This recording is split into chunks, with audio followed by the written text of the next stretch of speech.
choice nyo naman kung gusto nyo magstay dyan sa trabaho na yan. Kasi yung iba naman sa inyo, okay naman yung kita nyo. Kumbaga parang masaya naman kayo overall, no, sa inyong nararamdaman sa trabaho. Yun nga lang, may mangilan-ngilang tao na ganyan, kagaya ng boss nyo na parang mainit yung dugo sa inyo. Pero parang hindi nyo na sila masyadong pinapansin because ang focus nyo na lang is kumita ng pera. Kumbaga hindi nyo na pinapersonal.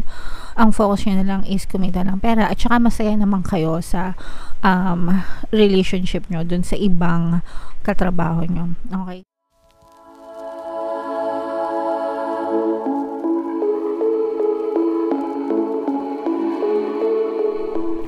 Hello guys, hello Capricorn, welcome back to Pinay Pixie Tarot. Happy New Year sa inyong lahat mga kapixie. Ang pamagat ng episode natin is Money Kapalaran. Money come to me para ngayong January para sa Capricorn, Sun, Moon, Rising, Sign, and Venus. So, shuffle ko yung cards guys, hanapin ko yung energy ng Money at saka yung energy ng Capricorn.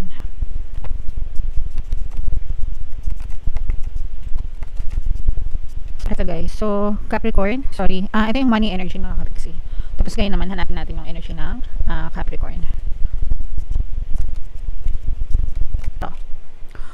So Capricorn guys, kayo ay represent ng Queen of Pentacles sa ating spread. Medyo madulas yung cards natin. So combination to guys ng positive and negative energy. Pwedeng mag-resonate guys, pwedeng hindi. Pag money energy guys, pwedeng trabaho, pwedeng negosyo, pwedeng side hustle, basta may kinalaman sa kaperahan mga kapixie. So tingnan natin kung ano yung strongest energies nyo for money. Latag muna natin lahat. So meron tayong presence ng fire signs, Aries, Leo, Sagittarius, another earth sign, Capricorn, Taurus, Virgo. So for some of you, maaaring may mga ganyan kayo sa inyong natal chart mga kapixie. For some of you guys, parang nakaka-experience kayo ng konting pambubuli, no? Sa trabaho nyo. Comment down below guys if feeling nyo naka-resonate kayo. Parang yung iba sa nyo, parang nagiging sunod-sunuran kayo sa trabaho nyo. Pwedeng sunod-sunuran kayo sa boss nyo, sa amo nyo, or sa mga ibang colleagues nyo, mga kapixie. Kasi nagkakaroon kayo ng conflict guys, no? Sa kanila. Parang pag sinabing conflict, parang hindi hindi tugma, parang hindi kayo nag-jive, hindi harmonious yung relationship nyo sa kanila mga kapixie. Pwedeng pinagtitripan kayo nitong mga tao na to. Pwedeng parang pinipigil nila yung pag-angat nyo, ganyan. Let's say for example, magaling naman kayong magtrabaho, magaling naman kayo mag-perform sa trabaho, ganyan, pero for some reason wala kang nakikitang pag-unlad, pag-asenso mo kasi parang yung boss mo or yung immediate superior mo, parang mainit yung dugo niya sa iyo mga kapixie. And yung iba sa inyo guys, parang feeling ko kasi may pagka, hindi naman sa rebellious, pero may pagka-independent kayo na parang ginagawa nyo kung ano yung sa tingin nyo na magandang atake sa trabaho, kahit na sometimes parang hindi siya umaayon sa desisyon ng boss nyo, ganyan. Kumbaga meron kayong sariling diskarte, no? And sometimes yung mga diskarte na yun, nagko-conflict siya sa inyong mga supervisor, sa inyong mga boss. Hindi siya align, no? Pero you're giving out results. Ibig sabihin, maganda yung resulta na pinapakita mo. Pero performance wise, parang hindi, parang feeling ng parang nagiging inferior yung boss mo, kaya parang ginagamit niya yung kanyang posisyon, no, para mapigilan yung pag-angat mo dyan sa trabaho na yan mga kapixie. Kaya for some of you, parang feeling nyo na-stuck kayo, wala kayong movement, ganyan, walang pag-asenso kasi nga parang may pumipigil sa pag-asenso nyo mga kapixie. Nasa sa inyo naman yan guys, nasa choice nyo naman yan. I mean, choice nyo naman kung gusto nyo magstay dyan sa trabaho na yan. Kasi yung iba naman sa inyo, okay naman yung kita nyo. Kumbaga parang masaya naman kayo overall, no, sa inyong nararamdaman sa trabaho. Yun nga lang, may mangilan-ngilang tao na ganyan, kagaya ng boss nyo na parang mainit yung dugo sa inyo. Pero parang hindi nyo na sila masyadong pinapansin because ang focus nyo na lang is kumita ng pera. Kumbaga hindi nyo na pinapersonal. Ang focus nyo na lang is kumita ng pera. At saka masaya naman kayo sa relationship nyo dun sa ibang katrabaho nyo. Okay, so yun naman yung maganda para sa inyo mga kapiksi.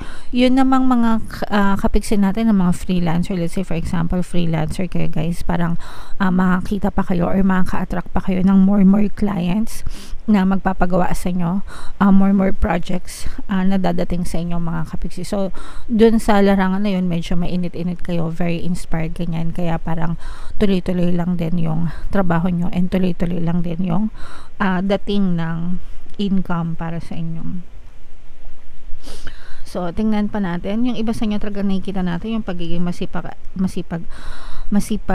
at matyaga nyo mga kapiksi for some of you, kasi pwedeng meron kayong, yung iba sa inyo parang may pinagdadaanan kayo sa pera, kaya parang kinokontrol nyo din yung inyong paggastos mga kapiksi, knowing and understanding na baka pag kinalangan nyo is wala kayong madukot. And for some of you naman guys, mag-ingat din kayo sa paglalabas ng pera, sa pag-i-invest ng pera.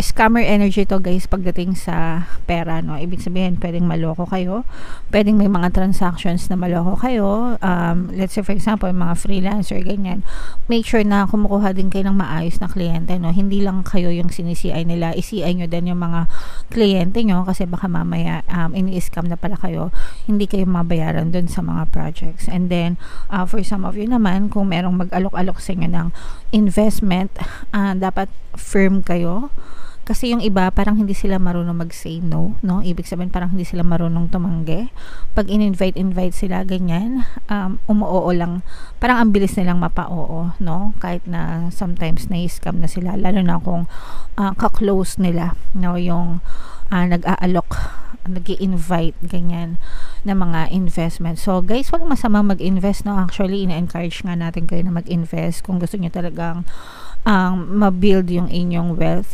kaya lang meron din mga investments na scam din, fraud, ganyan. So mag-ingat kayo, your greatest strength will lie on how you can say no, dun sa mga mapang-abuso mga mapang-abuso na mga scammers mga kapiksi. And parang itetest din yung patience nyo, itetest din yung yung patience nyo sa paggastos mga kapiksi, lalo na ngayon January, medyo marami-rami pa kayong pera guys kung kayo ay nagkaroon ng bonus ganyan, so parang tinetest ni universe yung lakas ng mo na kapabilidad mo na labanan yung mga temptasyon sa pagbili-bili ng mga bagay-bagay. So make sure na gamitin sa mabuti yung mga kaperahan nyo guys, okay?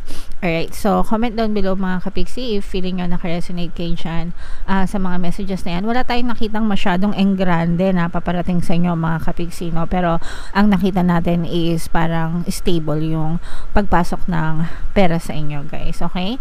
So money come to me guys, i-affirm nyo lang yon para talagang patuloy na pumasok yung pera sa inyo, lalo na pagpasok ng bagong taon. So tingnan natin yung money manifesting technique gamit itong deck na to habang sinashuffle ko to guys. Panoorin nyo muna tong video natin regarding sa ating paano mag-manifest ng abundance video course. Kapiksi, sawa ka na ba sa mga struggles at hirap sa buhay mo? Masipag ka ba at masikap sa buhay ngunit hindi ka pa rin umaasenso? Ilang beses ka na bang nag-attempt magnegosyo at mag-invest pero palagi ka pa rin nalulugi? Sa pagkakataon na ito ay maaaring may subconscious beliefs ka na nagiging balakid sa iyong pag-unlad at pagyaman. Introducing, paano mag-manifest ng abundance video course. Dito ay matututunan mong ma-overcome ang mga balakid mo para tuluyan ka ng umunlad, umasenso, sumagana, maging matagumpay, successful at maswerte sa iyong kabuhayan, pera, trabaho, negosyo, salapi at kaperahan ng bonggang-bongga. Dali, mag-send na ng email sa pinoypixitaro@gmail.com at simulan na ang iyong pagyaman ngayon. Alright, so gusto mo bang yumaman kapiksi? Kung gusto mong yumaman, umunlad at umasenso ng bonggang-bongga, mag-avail ka na ng course guys kasi sobrang ganda talaga niyan. Meron tayong Christmas sale guys hanggang December 31 na lang, ilang araw na lang yun natitira, no? So magbibigay ako ng 10% discount plus 1 free pampaswerte subliminal sa lahat na mag-avail ng course guys. Hanggang December 31 na lang, mag-avail na kayo. Meron din tayong email coaching, manifest your desires using the law of attraction. If meron kayong mga specific na gusto nyong i-manifest, pwedeng love and relationship guys, pwedeng money or your career, pwede kayo magpabook ng email coaching session with me. Mag-send lang kayo guys ng email sa pinaypixitarot@gmail.com. So, ito yung ating money manifesting technique para sa inyo guys. So, we have goals, no? Basahin muna natin, tapos later on explain natin. Picture the goals you desire in as much detail as possible. Experience your chosen outcome with all your senses, as though you've already achieved it. Hold that thought, then send it out to the universe with your love and thanks. So, ito guys, ito yung paggamit ng visualization technique, no? O kaya imagination technique or whatever, kung anong gusto nyong term na gamitin.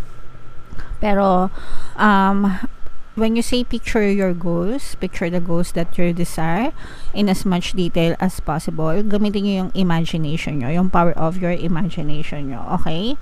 And you have to put yourself in the situation na na-achieve nyo na yung goal nyo, okay? So, for example, ang goal mo is magkaroon ng bahay, no? Example lang. Ang goal mo is magkaroon ng bahay. So, using your senses, diba? Sense of sight, sense of smell, sense of, yung taste, hindi na kasi hindi mo naman titikman yung bahay mo. Sense of feeling, ganyan. Imaginein mo na nakikita mo na nakatayo yung bahay mo, 'di ba? Anong itsura ng bahay na gusto mo? Gaano kaliit, gaano kalaki, saan yung lugar, 'di ba? Imaginein mo na pumapasok ka doon sa bahay or nandoon ka sa loob ng bahay. Anong nakikita mo? Gaano kalaki yung sala mo, gaano kalaki yung kusina mo, ilang kwarto yung bahay mo. Imaginein mo yung sarili mo na lumalakad doon sa loob ng bahay. Imaginein mo na nagluluto ka sa kusina. Imaginein mo na ini-enjoy mo yung kama mo sa loob ng bahay nyo, di ba, sa loob ng kwarto. So that's how you put yourself in the state of already having your desire. Ibig sabihin, imaginein mo na nandun ka na sa bahay na gusto mo kahit wala pa yung bahay na gusto mo. Okay? So you use your 5 senses. I-incorporate mo yung 5 senses mo. What would you see? What would you feel? What would you hear? Diba? Kapag ka nandun ka na sa loob ng bahay na gusto mong ma-achieve. So, it goes the same with all your goals, mga kapiksi. Ibig sabihin, kahit anong goals mo, let's say for example, gusto mo ng kotse, anong brand and model ng kotse yung gusto mo, anong kulay, anong itsura, diba? Imaginein mo na nandun ka sa loob ng kotse, hawak mo yung manibela, amoy-amoyin mo yung leather seats mo. Pakinggan mo yung takbo ng engine, di ba? Anong nararamdaman mo pag dinadrive mo na yung kotse mo. So, that's how you incorporate your 5 senses using your imagination, mga kapiksi. And that's how you do visualization technique para ma-achieve nyo yung goals na gusto nyo. Okay? And then send it out to the universe with love and thanks. Yun lang yung job nyo, mga kapiksi.